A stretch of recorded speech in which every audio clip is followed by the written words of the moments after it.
The lightning split the Pennsylvania sky like God's own hammer, striking an anvil, illuminating the Miller farmhouse in stark white flashes that made everything look like a photograph frozen in time. Ezra Miller stood at his kitchen window, calloused hands wrapped around a steaming mug of coffee, watching nature unleash its fury upon the land his family had worked for 5 generations.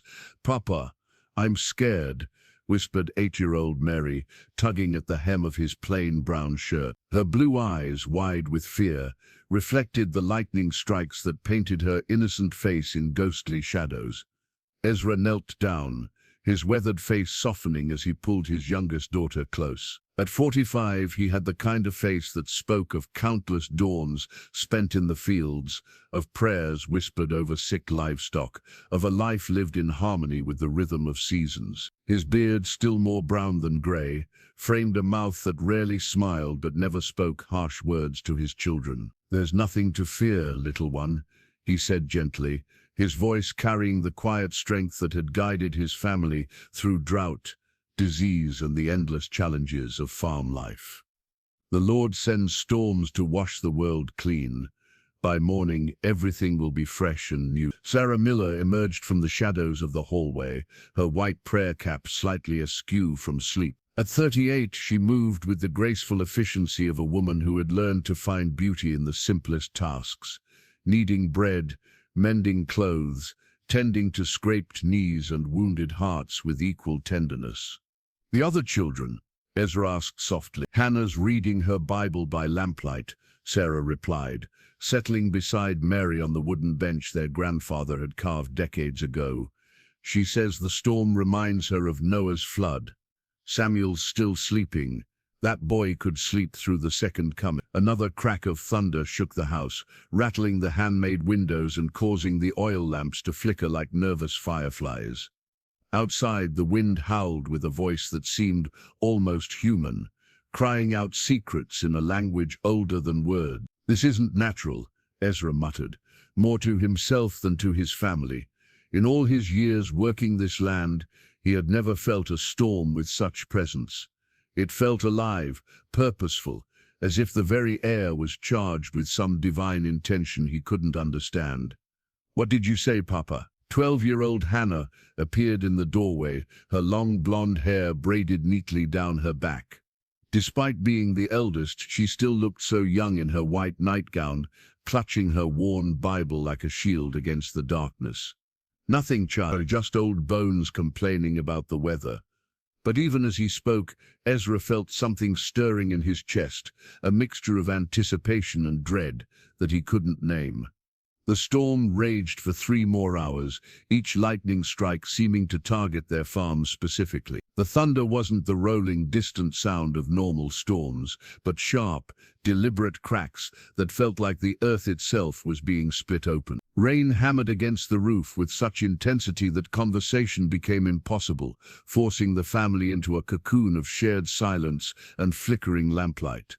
Finally, as dawn approached, the storm began to subside. The thunder faded to distant grumbles, the lightning became sporadic flashes on the horizon, and the rain gentled from a torrential downpour to a steady patter against the windows. "I should check the animals," Ezra said, reaching for his black coat and wide-brimmed hat. "Make sure the barn held up." "Be careful," Sarah called after him as he stepped into the pre-dawn darkness. The world outside looked like it had been turned upside down and shaken. Tree branches littered the yard.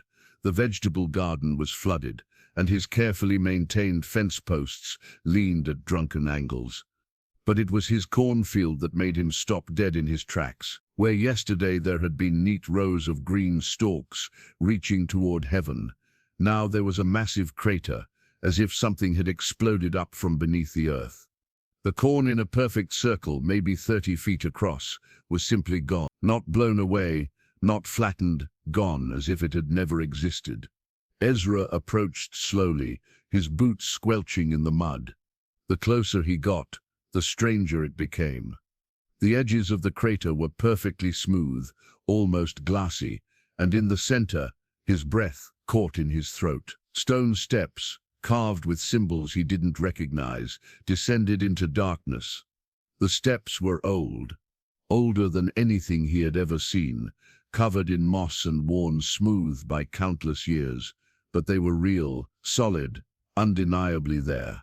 "What in the Lord's name?" he whispered, kneeling at the edge of what was clearly a man-made entrance to something that lay deep beneath his family's land. The air rising from the opening was warm, carrying with it a scent that was both ancient and somehow familiar, like old books and candle wax, with an underlying sweetness that reminded him of his grandmother's rose garden.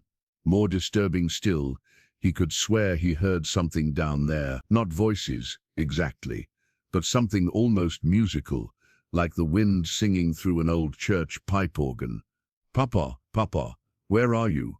Ezra turned to see Samuel running toward him, his 10-year-old legs pumping furiously as he navigated the storm debris. The boy's brown hair was tousled from sleep, and his wide eyes held the kind of excitement that only children could maintain in the face of mystery.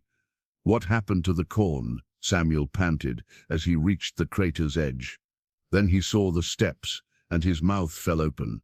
"Papa, what is that?" Before Ezra could answer, Hannah and Mary appeared, followed by Sarah, who was carrying a lantern and looking distinctly worried.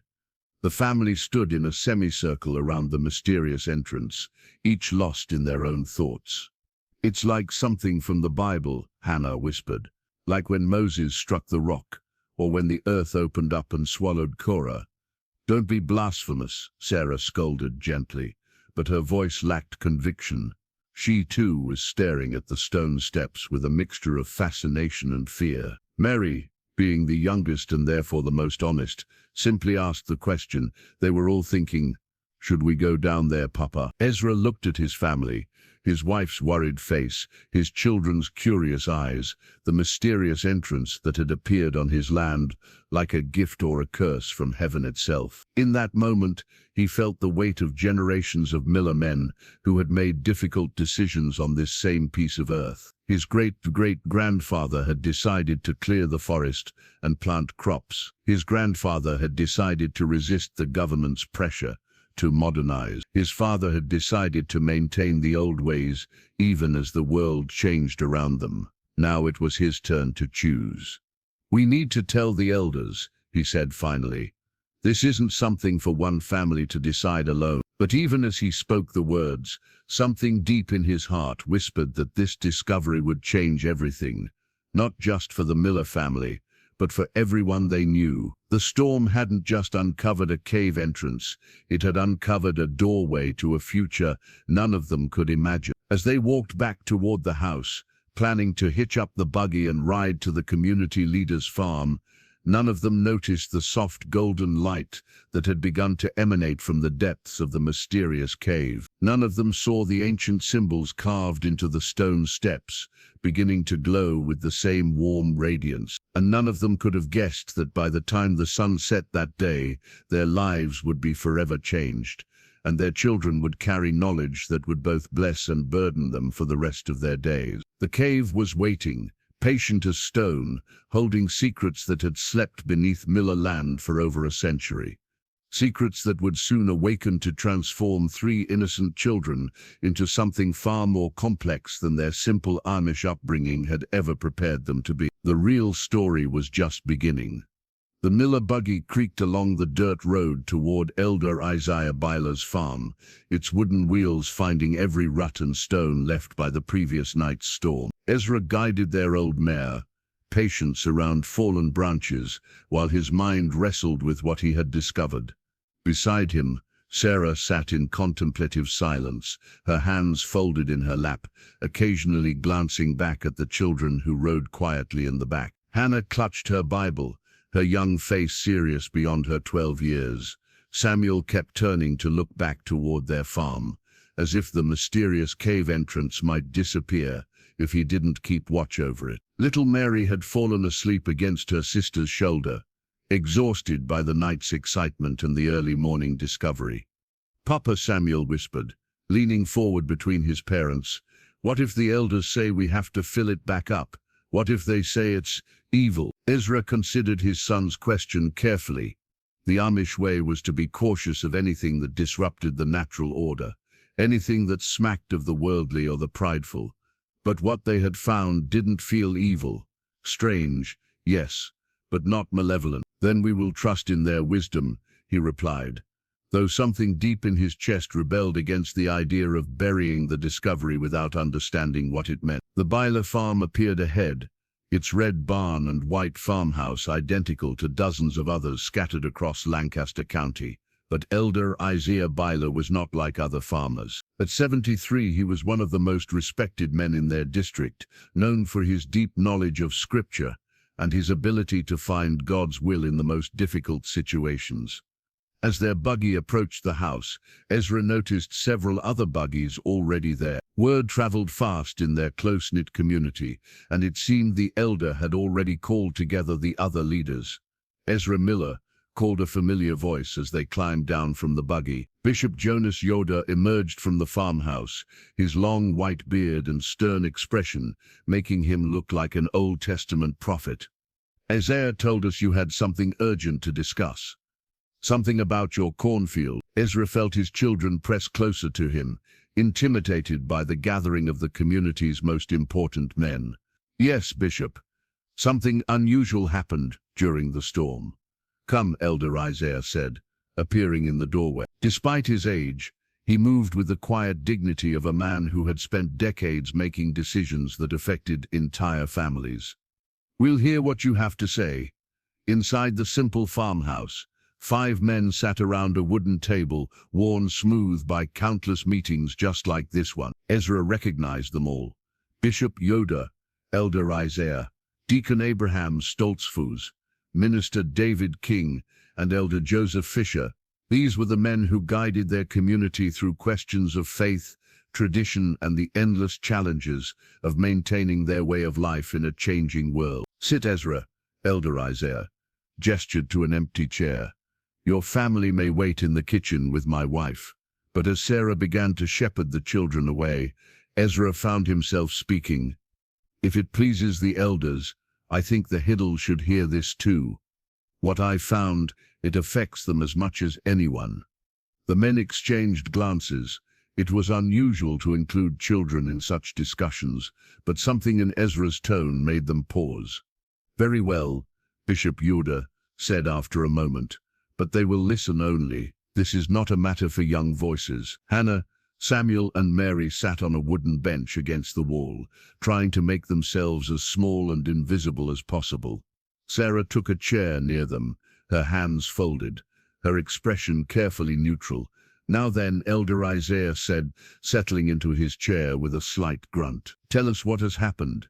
Ezra took a deep breath and began to describe the storm, the crater, the stone steps descending into darkness.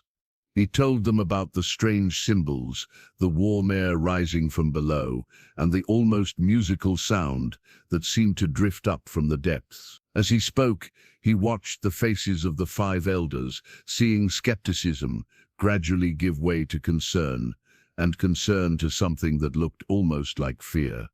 You're certain these were man-made steps? Deacon Stoltzfus asked, his thick fingers drumming against the table. Carved stone, yes, old stone. Older than anything I've ever seen. And you said there were symbols. Minister King leaned forward. Can you describe them? Ezra frowned, trying to recall the strange markings. They weren't like any writing I know.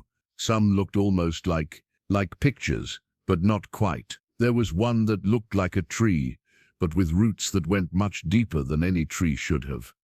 Another looked like hands reaching toward each other, and there was something that might have been a star, but with too many points. The elders fell silent. Finally, Elder Joseph Fisher, who had been quiet until now, spoke in a voice barely above a whisper. How deep do the steps go? I don't know.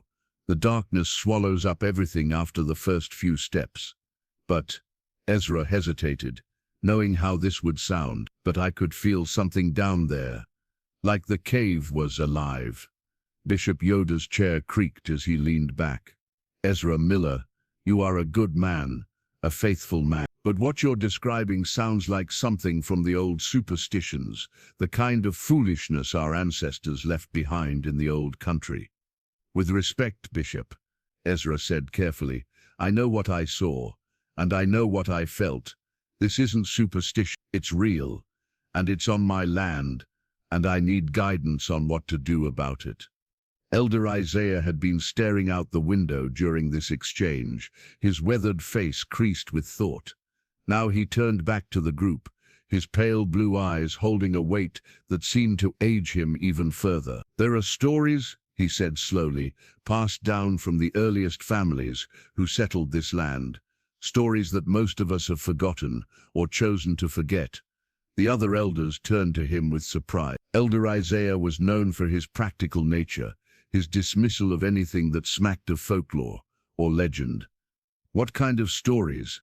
Bishop Yoder asked, though his tone suggested he wasn't sure he wanted to know.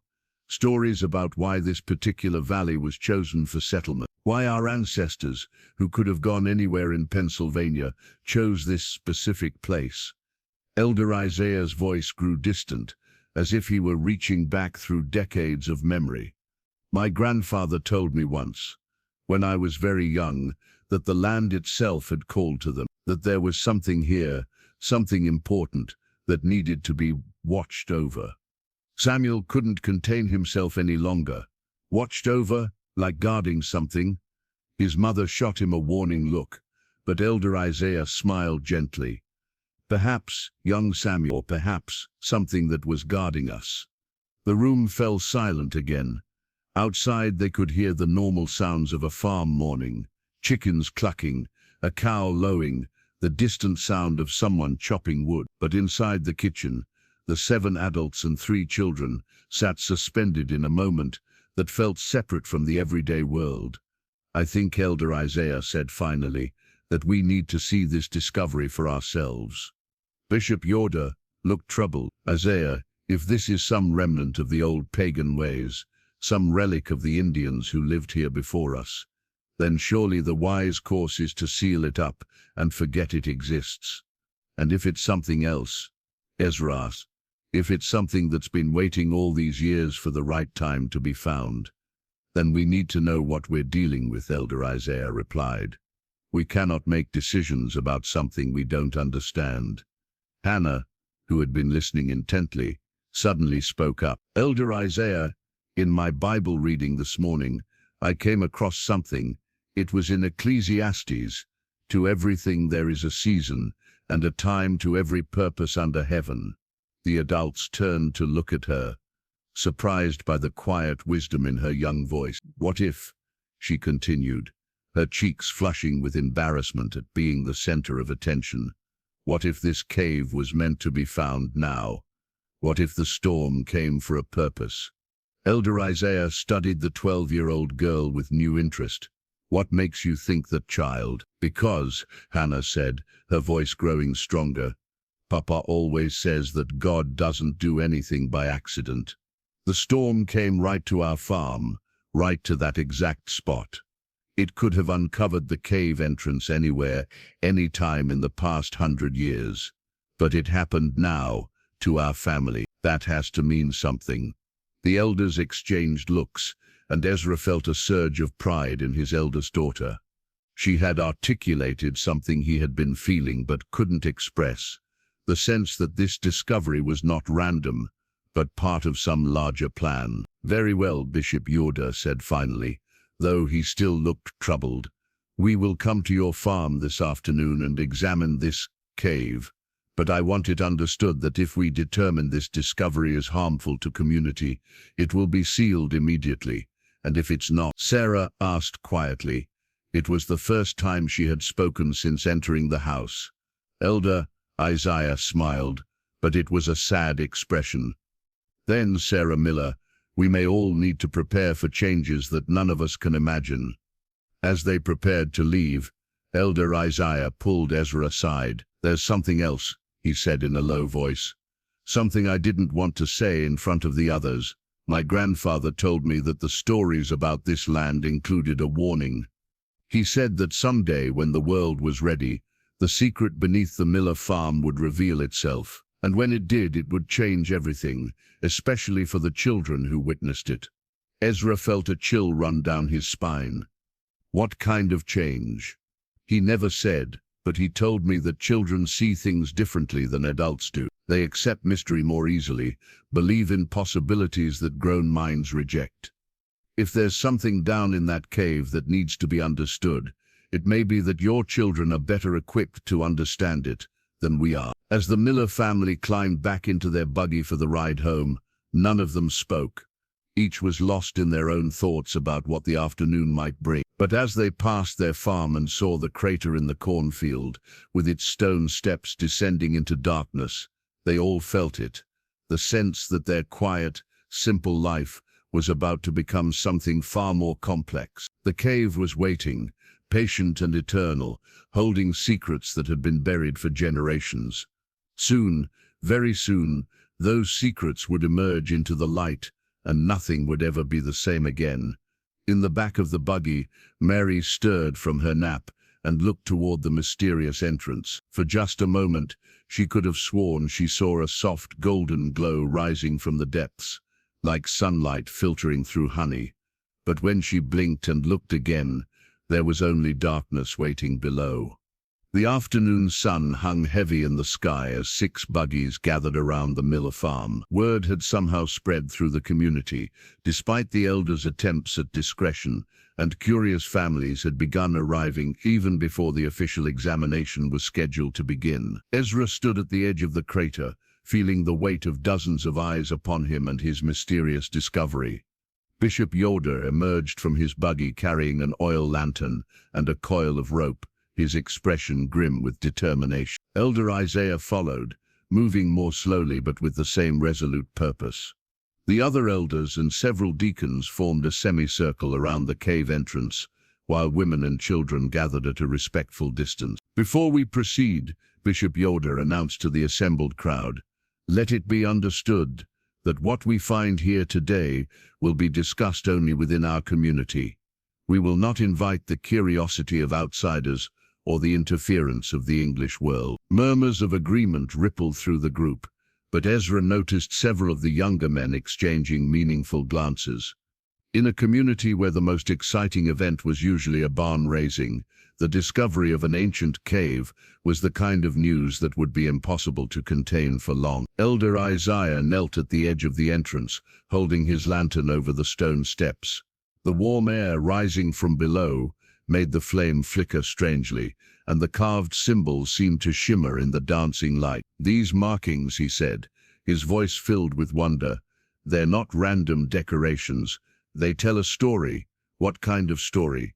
Deacon Stoltzfus asked, crouching beside him. "I'm not sure yet, but look here." Elder Isaiah pointed to a series of symbols that ran along the edge of the topmost step. "This one appears to be a family. See the larger figures with smaller ones beside them. And this one looks like knowledge being passed down, hand to hand, generation to generation." Hannah couldn't help herself. She stepped forward, ignoring her mother's warning look, and peered at the symbols. "Elder Isaiah, doesn't that one look like a seed growing into a tree? And that one, it's like light coming from inside something." The old man studied the 12-year-old girl with surprise. "You're right, child. You see the symbols more clearly than I do." Samuel pushed forward to join his sister, his 10-year-old eyes bright with excitement. "And look at this one. It's like a door opening, and there are people walking through it, but they look different on the other side." "Different how?" Bishop Yoder asked sharply. Samuel frowned, trying to find the right words. "Taller, maybe, or wiser. Like they knew things they didn't know before." A hush fell over the group. Even little Mary had crept forward, her 8-year-old face solemn as she studied the ancient carvings. "I think," she said in her clear, innocent voice, "I think it's telling us that something wonderful is down there, something that makes people better." Elder Isaiah looked from child to child, then back to the symbols, his weathered face creased with thought. "Perhaps," he said slowly, "we should listen to what the children are telling us." Bishop Yoder was less convinced. Children see what they want to see, Isaiah. We must be guided by wisdom and caution, not by childish imagination. And yet, Elder Isaiah replied, did not Jesus say, except ye become as little children, ye shall not enter into the kingdom of heaven? Perhaps their eyes see truths that our adult skepticism has blinded us to. The debate might have continued, but at that moment a sound drifted up from the depths of the cave, a low, musical humming that seemed to resonate in their very bones. Everyone fell silent, straining to hear. Is that singing? Sarah whispered. The sound came again, clearer this time. It wasn't quite music, but it wasn't quite speech either. It was something in between, something that spoke directly to the heart without needing to be understood by the mind. We need to go down, Ezra said suddenly. Whatever's down there, it's calling to us. Absolutely not, Bishop Yoder replied firmly. We don't know what we're dealing with. It could be dangerous. Papa, Hannah said quietly, tugging at his sleeve. I don't think it's dangerous. I think it's lonely. The word hung in the air like a revelation. Lonely, as if whatever lay in the depths had been waiting, patient and isolated, for someone to finally answer its call. Elder Isaiah made the decision that would change everything. I'm going down, he announced, taking the rope from Bishop Yoder. I'm old enough that if something happens to me, the community won't suffer a great loss. But I need to know what this is. Isaiah, please reconsider, Bishop Yoder pleaded. My mind is made up, the elder replied, beginning to tie the rope around his waist. But I won't go alone, Ezra. This is your land, your discovery. Will you come with me? Ezra looked at his wife, seeing the fear in her eyes, but also seeing something else, a recognition that this moment was larger than any of them, that some things were worth facing, even if they frightened you. I'll come, he said, and us too. Samuel piped up, earning sharp looks from several adults. Absolutely not, Sarah said firmly. You children will stay here where it's safe. But Hannah stepped forward, her young face set with determination that reminded everyone of her father. Mama, with respect, I don't think we can stay up here. I think we're supposed to go down there. All of us. Hannah Miller, you will do as your mother says, Bishop Yoder commanded. But Elder Isaiah held up a hand. Wait, he said, studying the children with new attention. Hannah, what makes you think you're supposed to go into the cave? The 12-year-old girl looked around at all the adult faces watching her, took a deep breath, and spoke with a clarity that seemed far beyond her years. Because ever since Papa found it, I've been having dreams about walking down stone steps into a place full of light and knowledge. In the dreams, Samuel and Mary are with me, and we're not scared. We're learning something important. I've had the same dreams, Samuel said quietly. Every time I close my eyes, I see us walking down there together. All eyes turned to little Mary, who nodded solemnly. Me too. And in my dreams, there's someone down there waiting for us. Someone nice. Someone who's been waiting a very long time. The adults exchanged troubled glances. Dreams were one thing, but when multiple children reported the same vision, this is madness, Bishop Yoder muttered. We cannot risk the children based on dreams and feelings. But Elder Isaiah was already making his decision. The rope is long enough for all of us, he said. We'll tie ourselves together.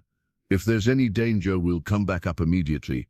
But I think the children may be right. I think this discovery is meant for them as much as for us. And so it was decided. Despite Bishop Yoder's protests, despite the worried murmurs of the gathered families, despite every instinct that said a dark cave was no place for children, the Miller family and Elder Isaiah prepared to descend into the mystery that had been waiting beneath their feet for over a century. As they tied the rope around their waists, Elder Isaiah first, then Ezra, then Hannah, Samuel, and finally little Mary, Sarah whispered a prayer that was part plea and part surrender. She was trusting her children to forces she didn't understand, guided by dreams she hadn't shared and symbols she couldn't read. The first step into the cave was the hardest. The stone was smooth and cold beneath their feet, worn by ages into gentle curves that seemed designed for human passage. Elder Isaiah held his lantern high, casting dancing shadows on walls that revealed themselves to be covered in more symbols, more mysterious carvings, that seemed to tell a story none of them could yet comprehend. "The walls," Hannah whispered as they descended. "They're covered in pictures." Indeed, as their eyes adjusted to the lantern light, they could see that every surface was decorated with intricate carvings. There were scenes of families gathering around tables, of children growing into adults, of knowledge being passed from generation to generation, like precious gifts. There were images of the sun and moon, of seasons changing, of crops growing and harvests being gathered. But there were other images too, strange symbols that hurt to look at directly, geometric patterns that seemed to shift and move in the flickering light, and figures that looked almost human, but not quite, as if they were people caught in the moment of becoming something more. "How far down do these steps go?" Ezra asked, his voice echoing strangely in the enclosed space. "I count 47 steps so far," Elder Isaiah replied. "And I think I see light ahead. Not lamplight. Something else." He was right. As they continued their descent, a warm golden glow began to emanate from somewhere below, growing stronger with each step. It wasn't harsh or blinding, but soft and welcoming, like candlelight filtered through honey. And the sound they had heard from above was growing stronger too, that strange musical humming that seemed to come from the very stones around them. It was almost like a lullaby, something that spoke of comfort and safety and coming home after a long journey. 53, 54, 55. Elder Isaiah continued counting. "And here we are." They emerged into a circular chamber that took their breath away. The room was perhaps 30 feet across, with a domed ceiling that disappeared into shadows above. But it was the walls that made them gasp in wonder.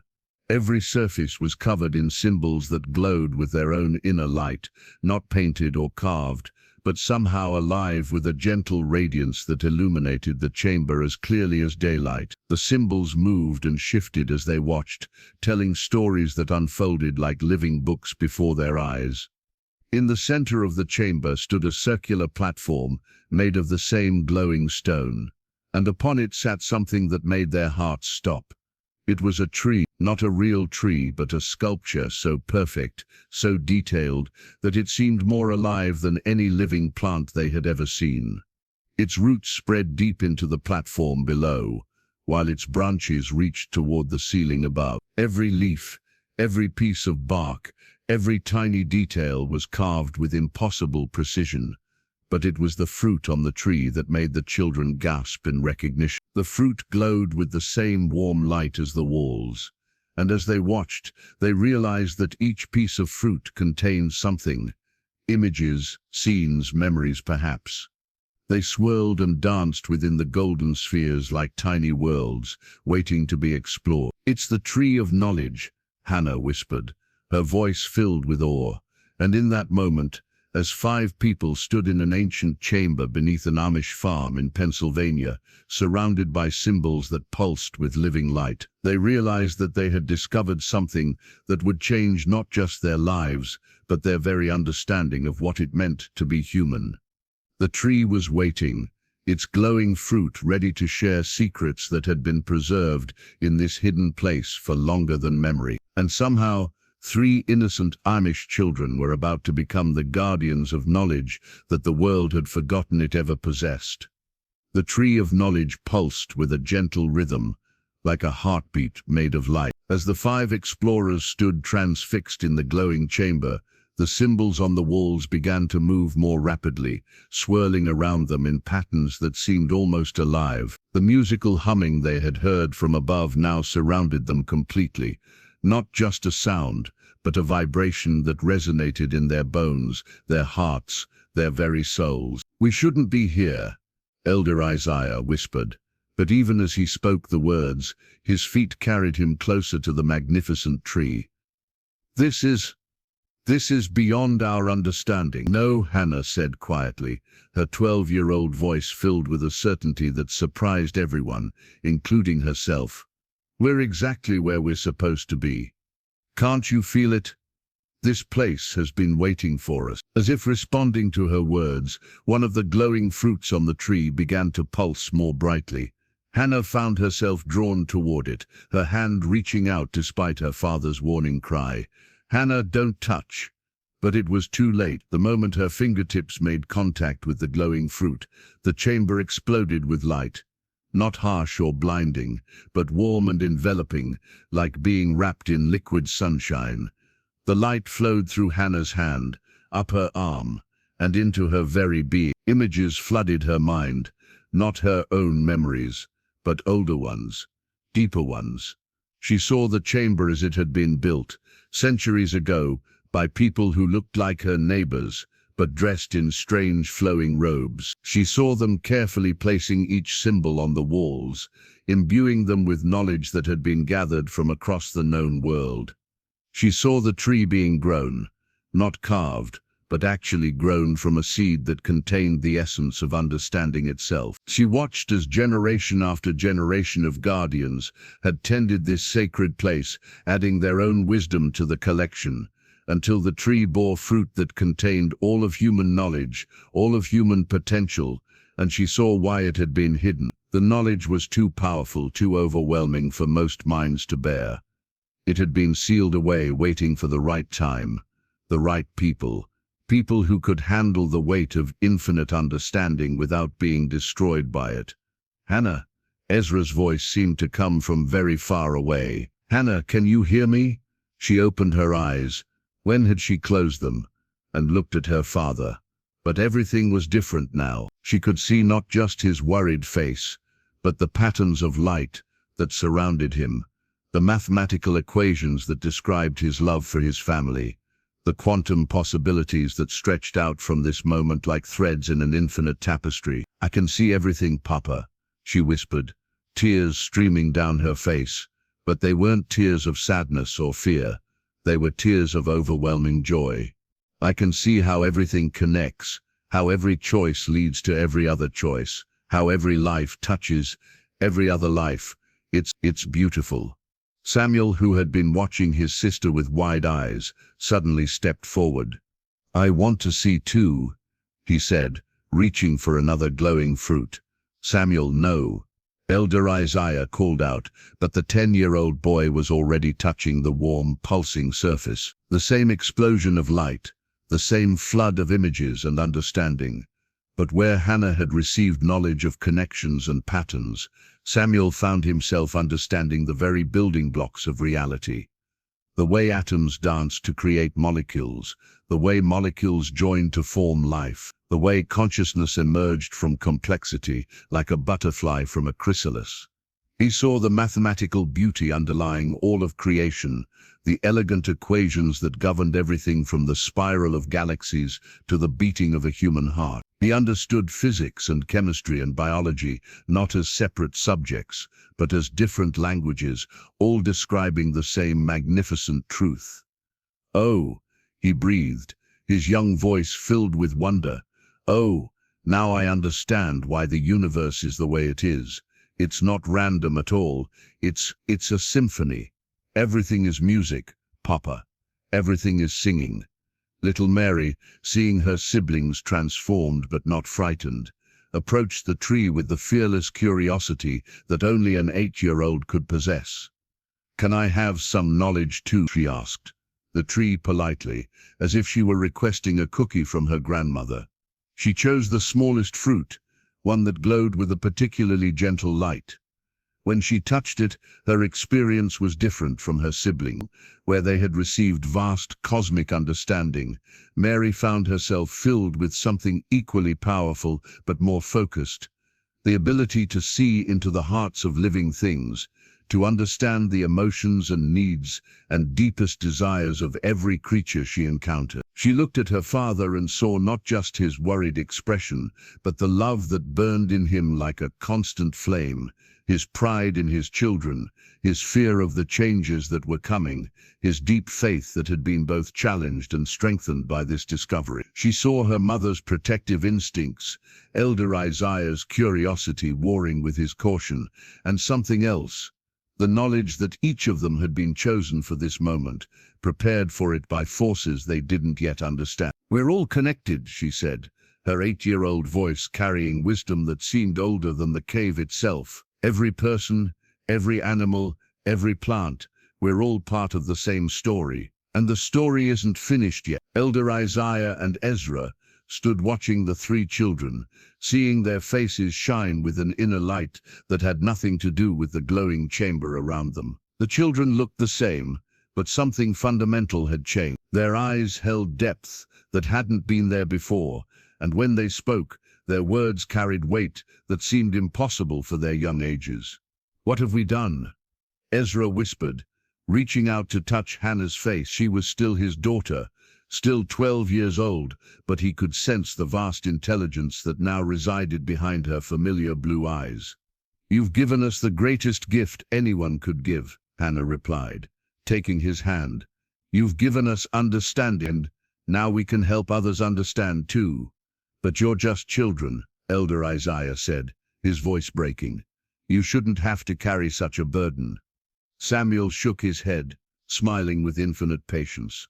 "We're not carrying a burden, Elder Isaiah. We're carrying hope," He gestured to the walls around them, where the symbols were now moving in clear, readable patterns. What had been mysterious carvings before were now obviously instructions, guidance, wisdom preserved for this exact moment. "It's a library," Hannah explained, her voice filled with excitement. "Every symbol is a book. Every pattern is a lesson.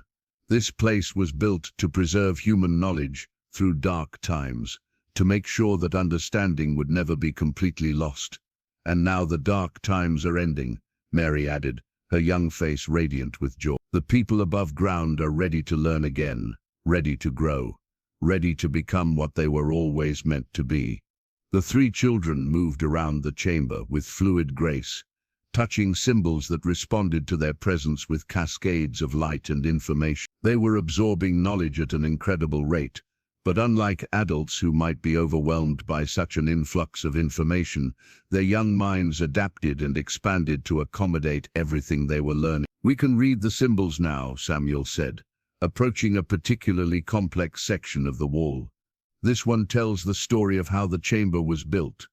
The people who made this place weren't just from one culture, they were representatives of all the advanced civilizations of their time. Egyptian mathematicians, Greek philosophers, Chinese inventors, Mayan astronomers, Norse storytellers. They all contributed their knowledge to this collection.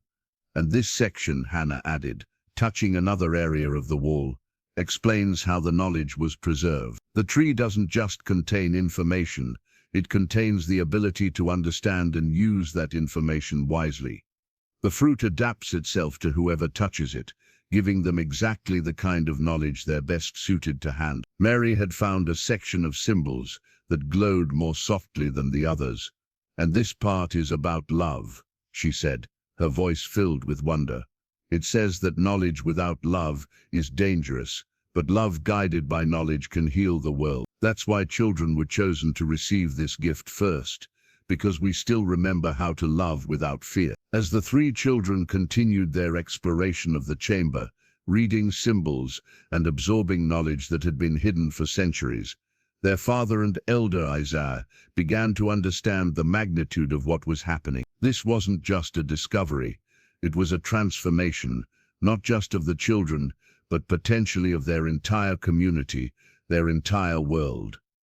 "What happens now?" Ezra asked, watching his children with a mixture of pride and fear. Hannah turned to him, her young face serious but kind. "Now we go home, Papa. We go home and we begin to teach. Carefully, gently, so people don't get frightened. But we teach, because the world is ready for this knowledge, even if it doesn't know it yet. And if people aren't ready," Elder Isaiah asked, "if they reject what you've learned?" Samuel smiled, the same patient, understanding expression that his sister wore. Then we wait. We wait and we plant seeds of wisdom wherever we can, and we trust that in time those seeds will grow. Change doesn't happen all at once, Elder Isaiah.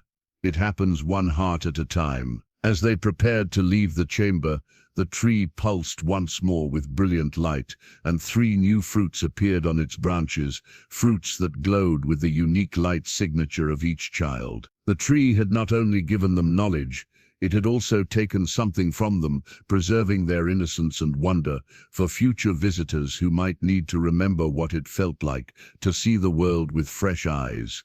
The journey back up the stone steps was different from their descent. The children moved with new confidence, their enhanced understanding allowing them to read the story told by the symbols on the walls as they climbed. It was a story of hope, of knowledge preserved through darkness, of the eternal human drive to learn and grow and become more than they were. But it was also a story of sacrifice.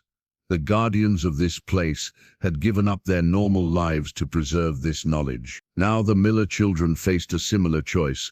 They could keep their newfound understanding to themselves, living quietly as they always had, or they could accept the responsibility of sharing what they had learned, knowing that doing so would change their lives forever. As they emerged into the afternoon sunlight, where the gathered families waited anxiously for their return, 3 transformed children looked at each other and made their choice. They would share the gift they had been given. They would teach, they would help their community, and eventually the world, take the next step in human evolution. But first, they had to convince their elders that what had happened in the depths was not something to be feared, but something to be celebrated. The real challenge was just beginning. The moment they emerged from the cave entrance, every person gathered around the crater fell silent. Even from a distance it was obvious that something profound had changed. The 3 Miller children walked with a different bearing, their young faces serene but marked by a gravity that seemed far beyond their years. Bishop Yuda was the first to speak, his voice tight with concern. "What happened down there? You were gone for hours." Ezra looked up at the sky in surprise. The sun was already beginning its descent toward the western horizon. It had felt like only minutes in the glowing chamber, but clearly time had moved differently in that sacred space. "We found answers," Hannah said simply, her 12-year-old voice carrying a weight that made several adults step back involuntarily. "We found what was meant to be found." Sarah rushed forward, dropping to her knees to examine her children. They looked healthy, unharmed, but there was something in their eyes that made her heart race with a mixture of pride and fear. "Are you all right? Are you hurt?" "We're more than all right, Mama," Samuel replied, his 10-year-old face glowing with an inner peace that was both beautiful and unsettling. "We're complete now. We understand our purpose." Little Mary took her mother's hands in her small ones, and Sarah gasped at the wisdom she saw in her 8-year-old daughter's eyes. "Don't be afraid, Mama. We're still your children. We'll always be your children. But now we can help people in ways we never could before." Elder Isaiah, who had remained quiet since their emergence, finally spoke. "Show them," he said to the children, "show them what you've learned so they can understand." Hannah nodded and walked to the center of the gathered crowd. She raised her small hand, and somehow, impossibly, symbols began to appear in the air above her palm.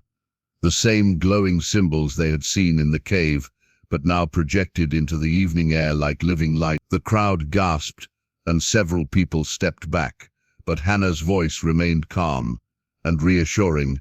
"Don't be afraid. This is knowledge, not magic. This is understanding, not sorcery.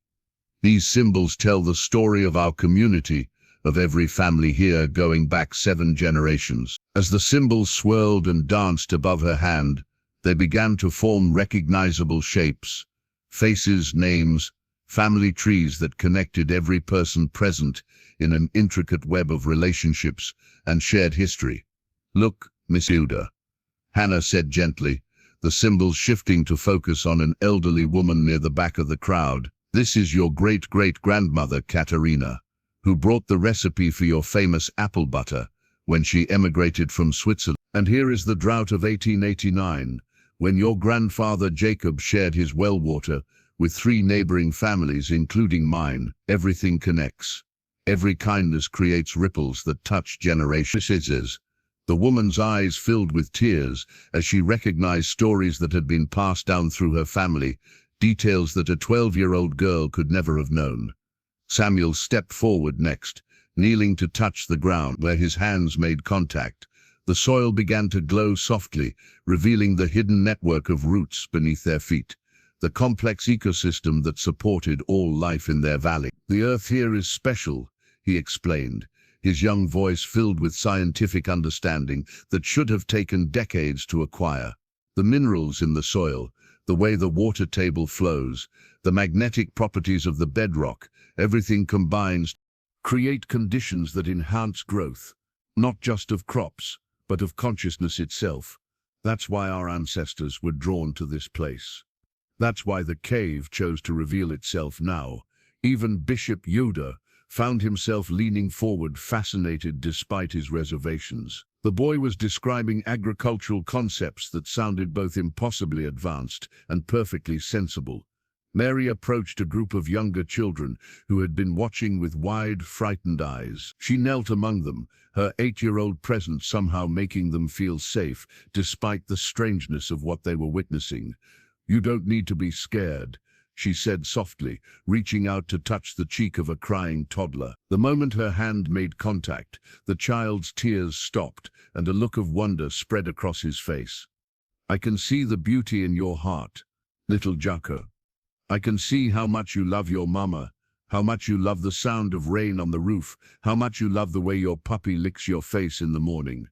The child giggled and reached for Mary's hand. Around them, other children began to relax, drawn to the gentle wisdom radiating from the youngest Miller child. But not everyone was comforted by these demonstrations. Deacon Stoltzfus stepped forward, his face flushed with anger and fear. "This is witchcraft," he declared. "This is exactly the kind of worldly corruption our ancestors came here to escape." "No, Deacon," Elder Isaiah said firmly. "This is knowledge, this is understanding, and it comes from a source far older and more sacred than any human tradition." "Sacred?" Bishop Yoda's voice was sharp with disbelief. "These children are displaying powers that no human should possess. They're speaking of things beyond their years, beyond their education.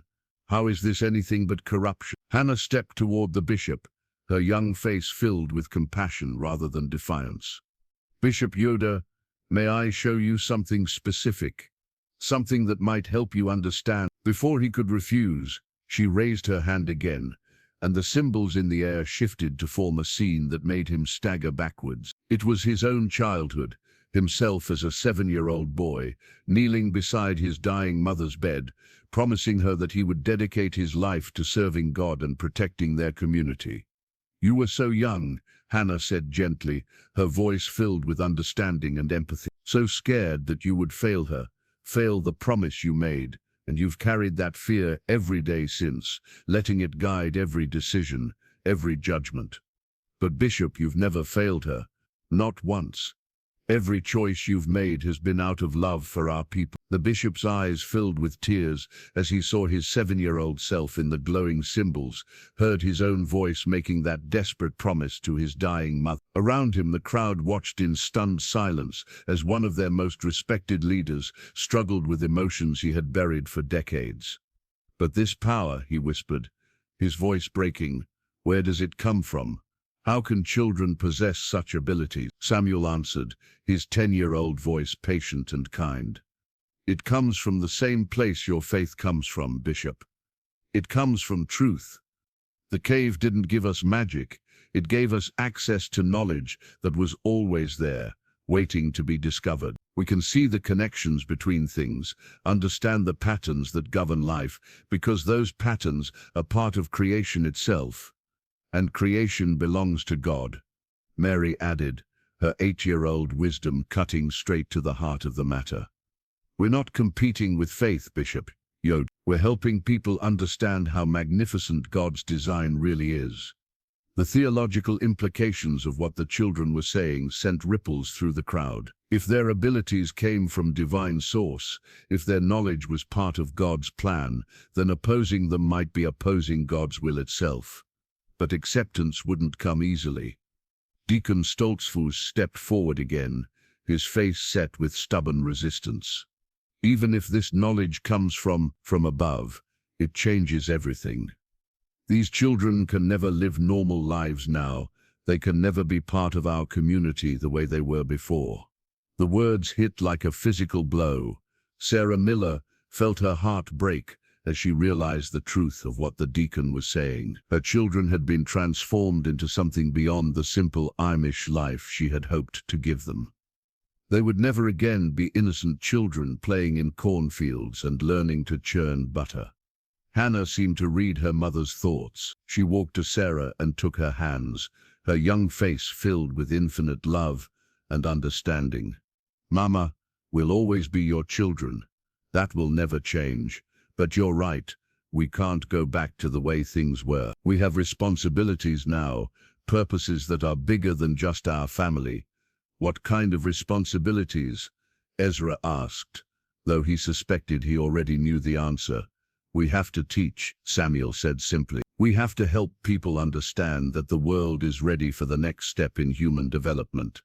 Not everyone, not all at once, but some people are ready, and we can help them find what we found. Starting here," Mary added, looking around at the gathered faces with eyes that seemed to see into each person's soul. "Starting with our community. Some of you are ready now, others will be ready soon. And for those who aren't ready yet, we'll wait and we'll love you, and we'll help when you need help, just like we always have." Elder Isaiah, who had been listening to everything with growing amazement, finally spoke. "What about the cave? What about the knowledge that's still down there?" "It will wait," Hannah replied. "It's waited for centuries, and it can wait longer if necessary. But Bishop, I think you should know, this isn't the only place like this. There are other chambers, other repositories of knowledge hidden around the world, and they're all beginning to open now. Humanity is entering a new phase of development, and we have the choice to embrace it gracefully or fight it fearfully." The implications of her words settled over the crowd like a heavy blanket. This wasn't just about 3 children in an Amish community. This was about the entire human race taking its next evolutionary step. As the sun continued its descent toward the horizon, casting long shadows across the gathered families, each person faced their own moment of choice.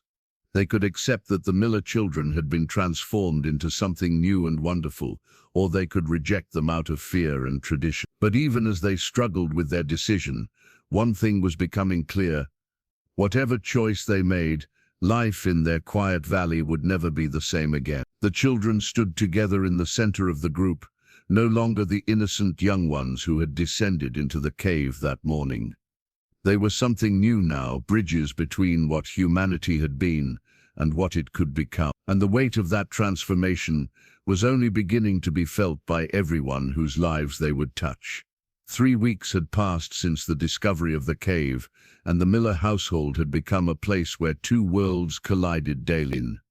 In the mornings, Hannah would milk the cows while mentally calculating the optimal nutritional balance for each animal based on soil conditions and seasonal variations. Samuel would collect eggs while observing the quantum mechanics governing each shell's formation. Mary would feed the chickens while sensing the emotional states of every bird in the flock. They were still children in many ways. They giggled at silly jokes, argued over whose turn it was to wash dishes, and begged for second helpings of their mother's pie. But underneath their familiar behaviors lay depths of understanding that sometimes made their own parents feel like strangers in their presence. Sarah sat at her kitchen table in the pre-dawn darkness, watching Hannah prepare breakfast with movements that were somehow more graceful, more purposeful than before. Every action her daughter took seemed informed by knowledge that went far beyond the simple task at hand. "Mama," Hannah said softly, not turning from the stove where she was making pancakes, "you don't have to be afraid of us. We're still the same children who love you more than anything in the world." Sarah's breath caught. She hadn't spoken her fears aloud, but somehow Hannah had sensed them anyway. "It's not fear exactly," she replied, choosing her words carefully. I don't know how to be your mother anymore. How do I guide children who understand things I can't even imagine?" Hannah turned from the stove, her 12-year-old face filled with infinite compassion. "The same way you always have, with love. Knowledge doesn't change love, Mama. If anything, it makes love deeper, more meaningful. I can see now how every sacrifice you've made for us, every prayer you've whispered, every worry you've carried, it's all been weaving a pattern of protection and nurturing that's more beautiful than any work of art." Sarah felt tears welling in her eyes. Her daughter's words carried a weight of understanding that was both comforting and heartbreaking. Hannah was still her little girl, but she was also something more, something that might outgrow the simple life Sarah had hoped to give her. "What happens to us now?" Sarah asked. "What happens to our family?" Before Hannah could answer, the kitchen door opened and Ezra entered, followed by Samuel and Mary. The two younger children were chattering excitedly about something they had observed in the barn, their voices carrying the same mixture of childlike wonder and impossible wisdom that had become their new normal. "Papa," Samuel said, his 10-year-old face bright with discovery, "the new calf that was born yesterday, I can see that she's going to be special. Not just a good milk cow, but something more. The genetic patterns in her cellular structure suggest abilities that haven't appeared in cattle for thousands of years." "What kind of abilities?"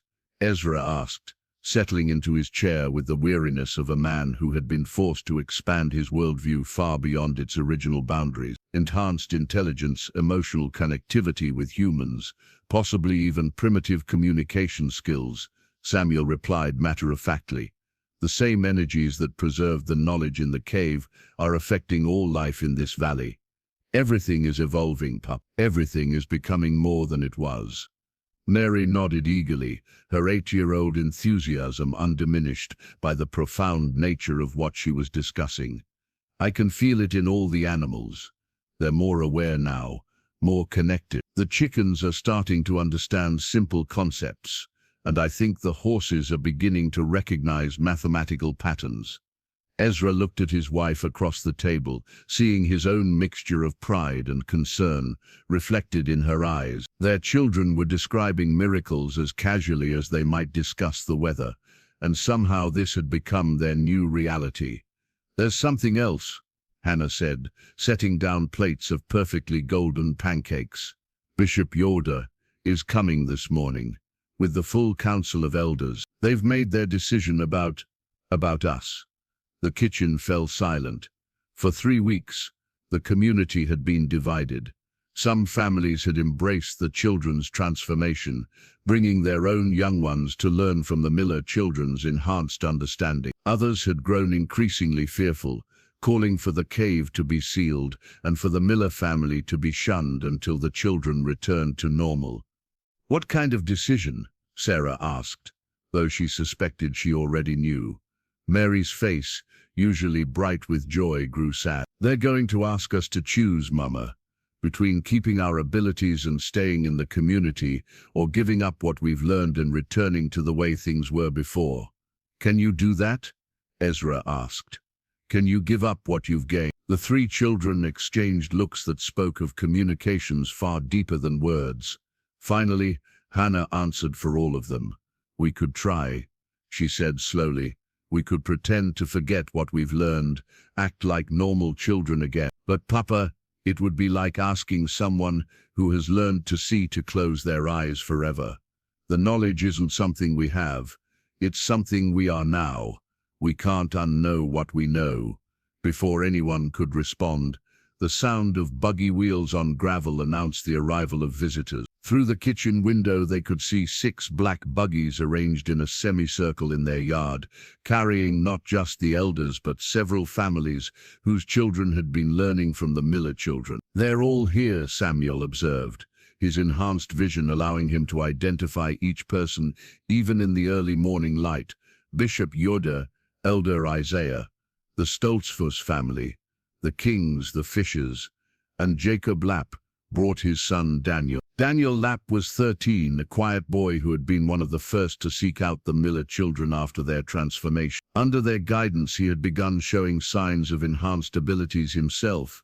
Nothing as dramatic as what the Miller children possessed, but definite improvements in perception and understanding. The family prepared themselves for what they knew would be the most important conversation of their lives. As they walked outside to meet their visitors, each of them felt the weight of the choice they were about to. Bishop Yoda stood in the center of the group, his face grave but not unkind.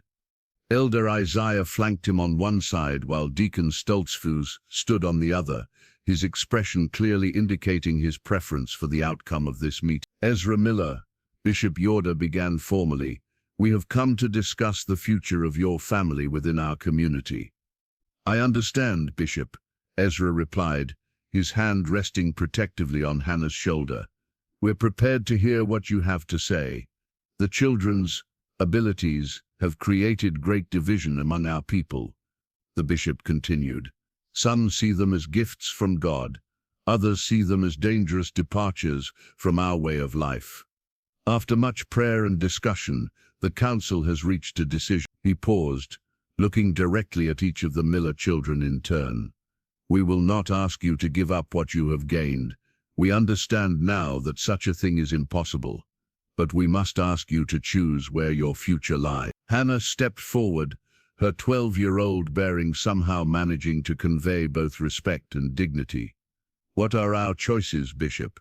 You may remain within our community," he said slowly, "but you must agree to use your abilities only in private, only within your family. You must not teach other children, you must not demonstrate your knowledge publicly, and you must not allow your gifts to disrupt the traditional order of our society." "And our other choice?" Samuel asked, though his enhanced understanding had already revealed the answer. Bishop Yoda's voice grew heavy with regret. "You may embrace your new path fully, teaching and sharing your knowledge as you see fit. But if you choose this path, you must leave our community. You would be welcome to visit, welcome at family gatherings, but you could not live among us as you have. Your influence on our young people is too great. The changes you bring too disruptive to our way of life." The words hit the Miller family like physical blows. Sarah felt her knees weaken as she realized they were being asked to choose between their children's gifts and their community, between their family's future and their family's past. Mary stepped forward, tears streaming down her 8-year-old face. "But Bishop Yoda, we love our community. We love our friends and our neighbors. We don't want to leave, and we love you, child," the bishop replied, his own voice breaking slightly. "But love sometimes requires difficult choices.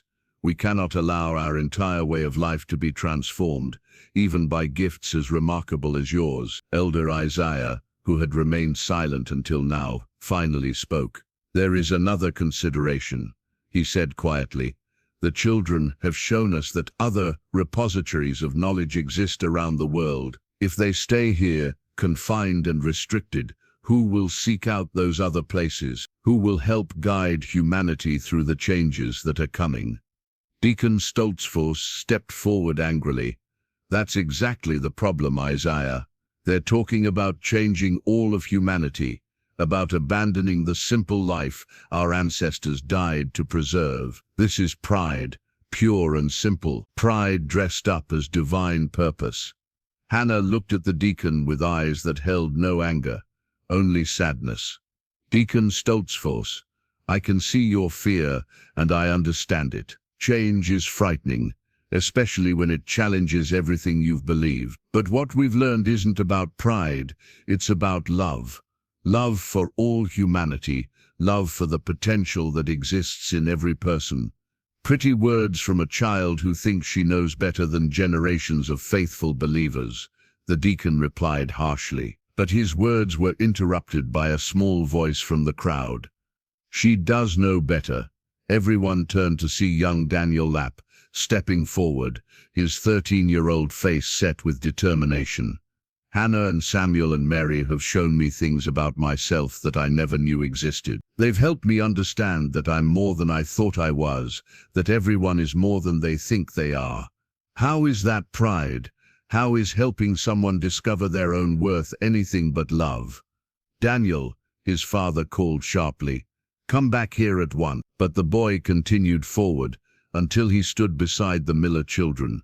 "If they have to leave," he said, his young voice carrying across the silent yard, "then I want to go with them." The declaration sent shockwaves through the gathered families. Other children began to stir, and their parents moved quickly to restrain them.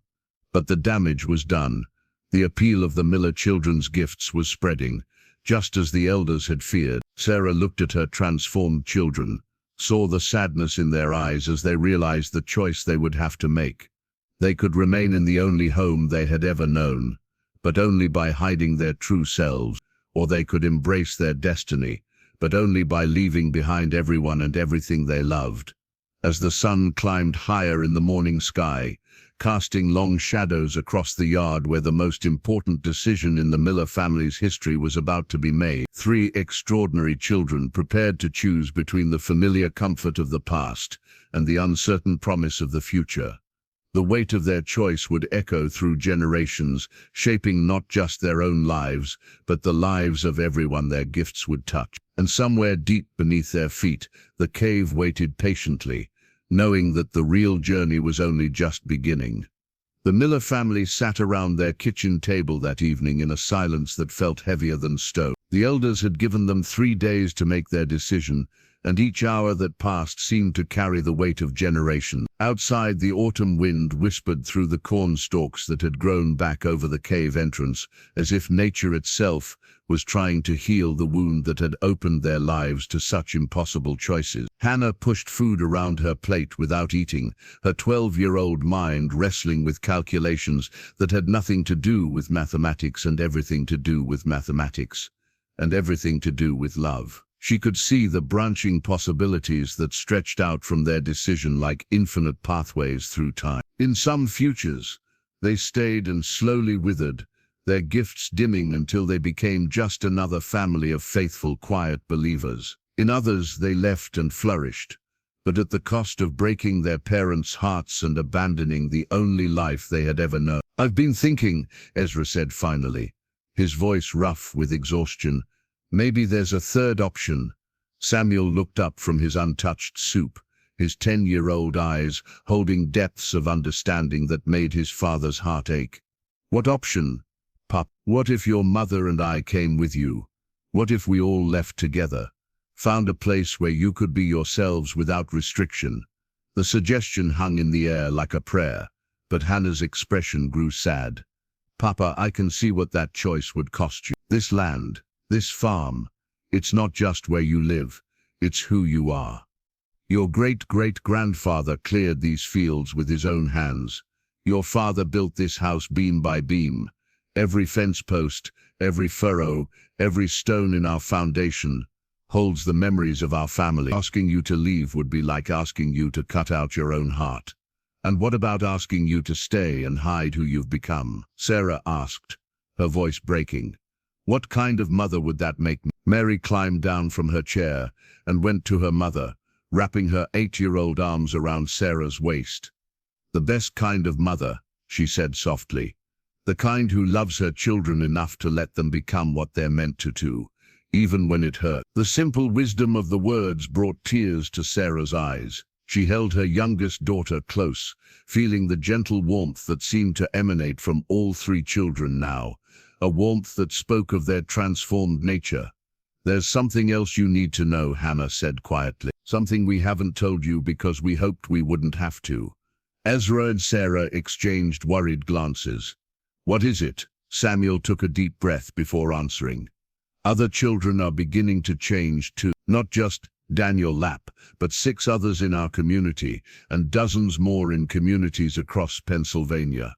The awakening that started with the cave, it's spreading. How is that possible?"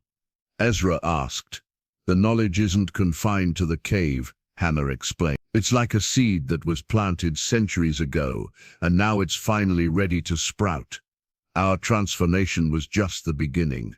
We're like the first flowers of spring, showing others that winter is ending. Mary nodded, her young face serious. And if we stay here and hide what we are, if we pretend the awakening isn't happening, we can't help the other children who are starting to change. They'll be scared and confused, and their families won't understand what's happening to them. The implications of what the children were saying began to sink in. This wasn't just about the Miller family anymore. Other families were facing the same impossible choices, the same heart-wrenching decisions between tradition and transformation. How many children? Sarah asked quietly. Right now? Maybe 50 across 3 states, Samuel replied. But the number is growing every week. And it's not just Amish children. It's happening in every community where the conditions are right, where the spiritual and intellectual soil is prepared for growth. Hannah stood and walked to the window, looking out at the fields that had been home to 5 generations of Millers. We can stay and try to help them secretly, hiding what we are and working in shadow. But that means dozens of children will struggle alone, and their transformations will be harder, more frightening, less complete. Or we can leave, Mary added, and create a place where transformed children can come to learn and grow safely. A school, maybe, or a community where the awakening is celebrated instead of feared. The room fell silent again, as the magnitude of their choice became clear. They weren't just deciding their own family's future, they were potentially shaping the future of human consciousness itself. I need to see it, Sarah said suddenly. I need to go down into the cave myself.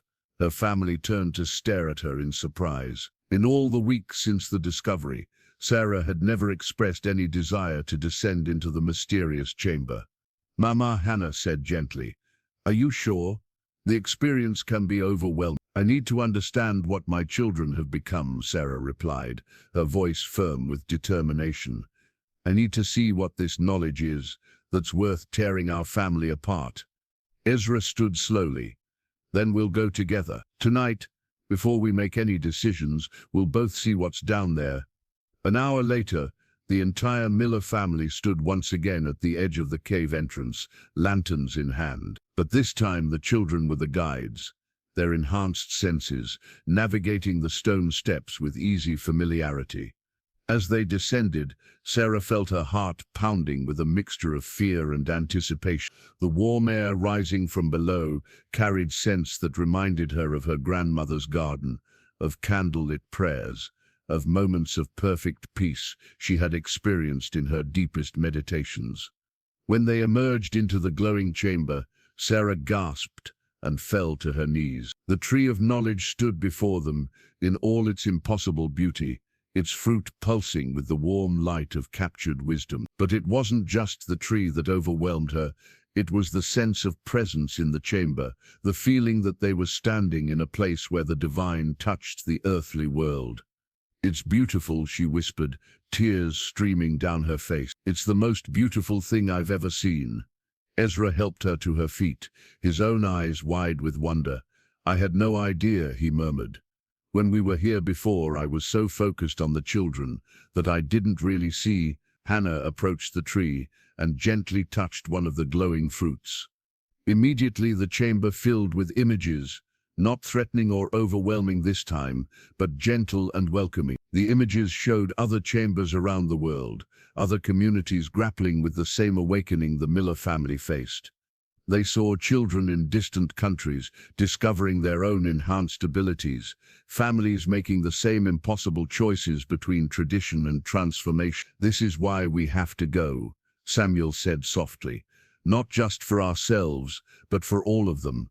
Someone needs to help coordinate the awakening, to help families understand that this isn't something to fear. Mary touched another fruit, and the chamber filled with visions of possible futures. In some, the awakening was suppressed, feared and rejected, leading to centuries more of spiritual stagnation. In others, it was embraced and guided, leading to a golden age of human understanding and cooperation. We're at a crossroads. Mary explained, her 8-year-old voice carrying the weight of prophecy. Not just our family, but all of humanity. The choices we make in the next few years will determine which future becomes real. Sarah looked from the tree to her transformed children, finally understanding the magnitude of what they carried. This wasn't just enhanced intelligence or unusual abilities. This was the next step in human evolution, and her children had been chosen to help guide that evolution. "What would you create?" she asked them. "If you left here, if you were free to use your gifts without restriction, what would you build?" Hannah's eyes lit up with a vision that was both simple and revolutionary. "A school," she said, "a place where awakening children could come to learn not just academic subjects, but how to handle their enhanced abilities responsibly, how to use their gifts to help others without overwhelming them, how to bridge the gap between the old world and the new. And a research center," Samuel added. "A place where we could study the awakening process, help families understand what's happening to their children, develop ways to make the transformation less frightening and more joyful. And a home," Mary said with the simplest wisdom of all, "a place where children who have been rejected by their communities can find love and acceptance, where they can be themselves without fear or shame." The vision the 3 children painted was beautiful and heartbreaking in equal measure. They were describing a noble purpose, a way to help humanity take its next evolutionary step. But achieving that vision would require them to leave behind everything they had ever known. As they climbed back up the stone steps toward the world above, Sarah felt her heart breaking and mending simultaneously.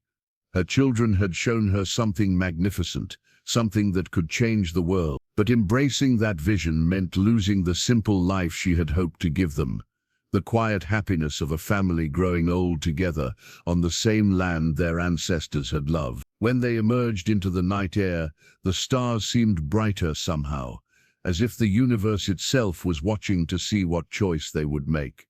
The 4 of them stood in silence, each lost in their own thoughts about love and sacrifice, about the price of growth and the cost of standing still. Tomorrow they would have to give Bishop Yorda their answer.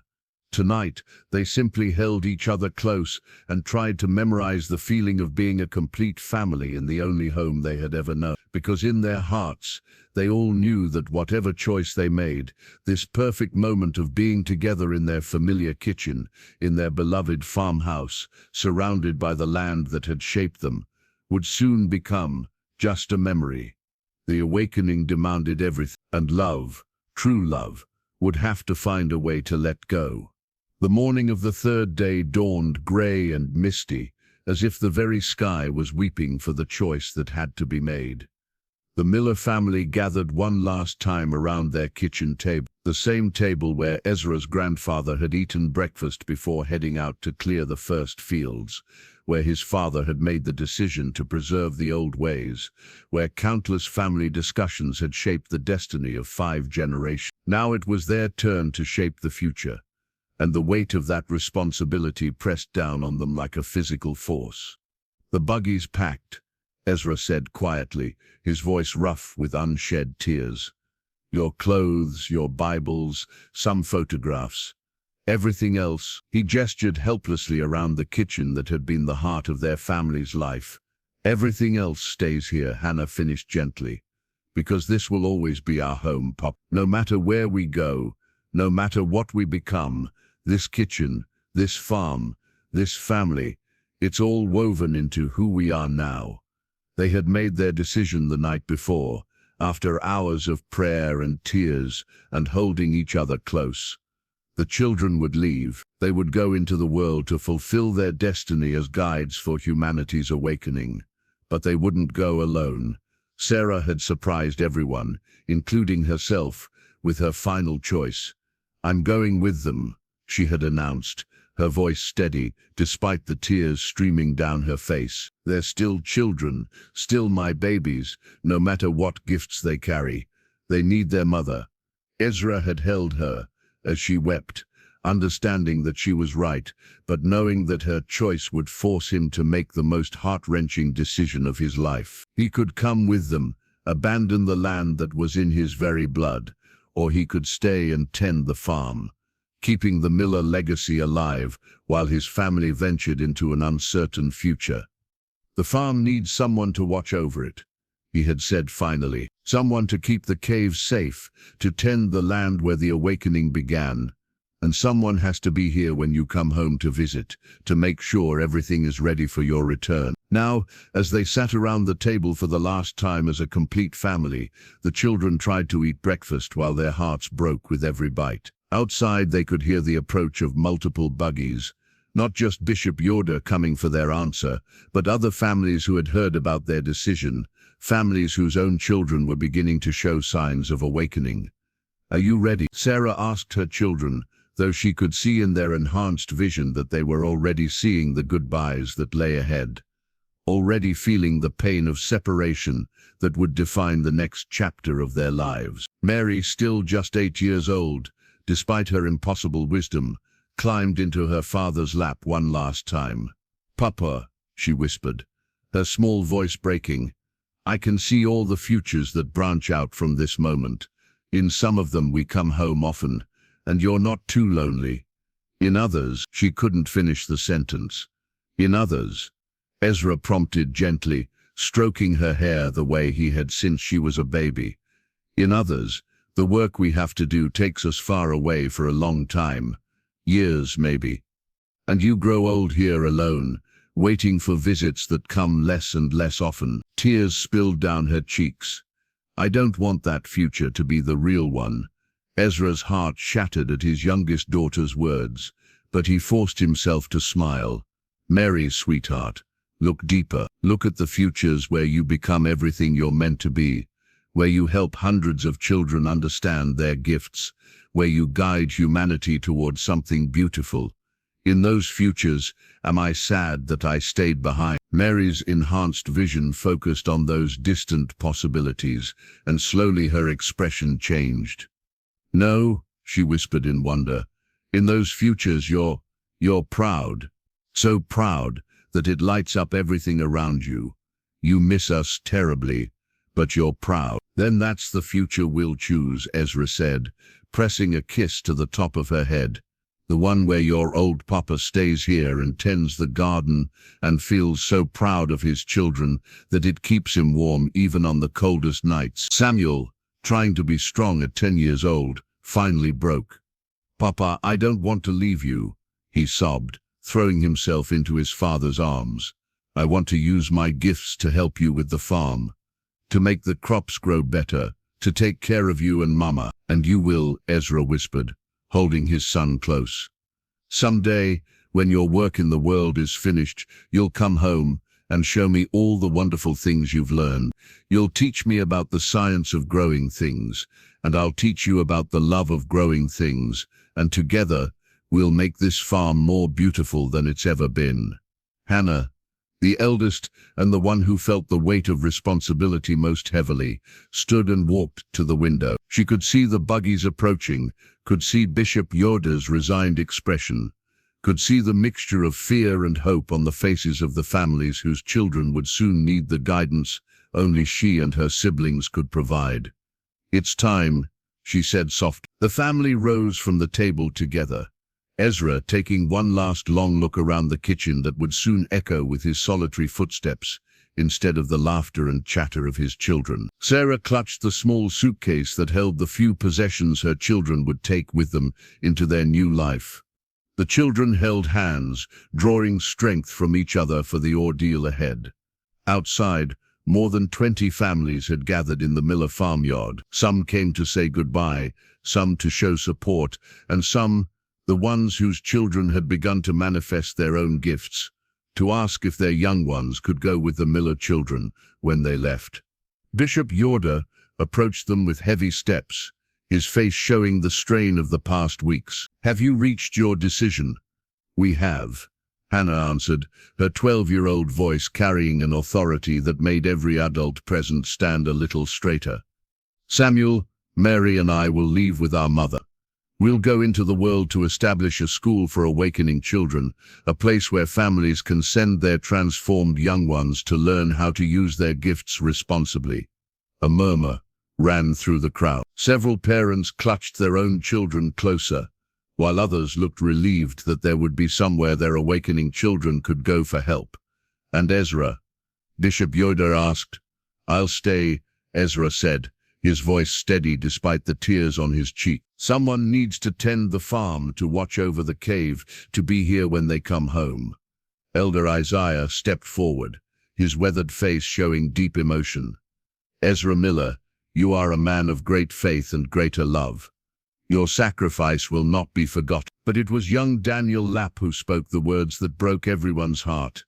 "Miss Miller," the 13-year-old said, his own enhanced abilities allowing him to see the depth of pain this separation would cause, in all the possible futures, in all the different choices that could be made. "You're the hero of this story, not because of what you're gaining, but because of what you're giving up. You're letting the people you love most become who they're meant to be, even though it costs you everything." Ezra knelt down to the boy's level, seeing in Daniel's face the same transformation that had marked his own children. "Daniel, someday you'll understand that love isn't about holding on. Love is about knowing when to let go." The goodbyes began then, and they were harder than anyone could have imagined. Neighbors who had disagreed with the children's gifts now wept to see them leave. Children who had been frightened by their erities now begged them to stay. Even Deacon Stoltzfus, who had opposed them from the beginning, approached Hannah with tears in his eyes. "Child," he said, his voice breaking, "I may not understand what you've become, but I can see the goodness in your heart. May God watch over you in the world beyond our valley." Hannah hugged the man who had fought hardest against her. "Transformation. He will, Deacon Stoltzfus. And someday, when the awakening comes to your own grandchildren, you'll understand why this had to happen." As the time for departure drew near, the Miller family gathered for one final moment together.